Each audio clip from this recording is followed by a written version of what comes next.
این برادر ما که دیشب دستشو دیدیم، ما با همون استوری خوابیدیم، همون که میگن مرد درختی ایرانه. دیدم برادر ما وایساد گفت عمو پرویز پرستویی پیگیره.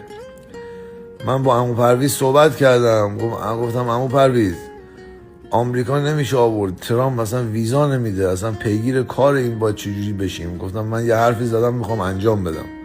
گفت درمانش الان توی ایران هست، توی تهران یه جای گفت یه بیمارستانه که تخصص پوست دارن.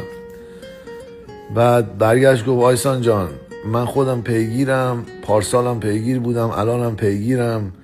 گفت یه مقداری هم پول جمع شده، من دیگه چقدر و ایناشو نمیدونم. گفتم عمو پرویز من حرف زدم، میخوام رو حرفم باشم. گفت آیسان جان من پیگیرم تا آخرش و همه چیرم به تو اطلاع میدم. یه سری دکترها هستن تو ایران هم میتونن درمان کنن. گفت آیسان جان ببین چقدر مرد بزرگی. گفت آیسان جان پول اینا رو الان چیز بذار من همه کار اینجا.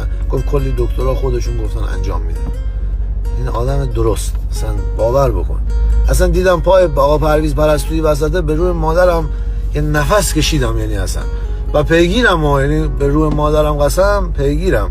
به امیر روحانی گفتم امیر دل نداره بره، میگه آیسان من دل نمیدارم، من دلش میگه ضعیفه، منم دلم ضعیفه، یعنی باید گریه بکنیم اینجا، باید بدبخت باید ما رو چیز بکنه بیچاره. الان دستشویی میخواد بره، یه غذا میخواد بخوره، اصلا این بدن شویی میخوره. ای پروردگار، پس اگر این هست پس طاقت این درد و رنجم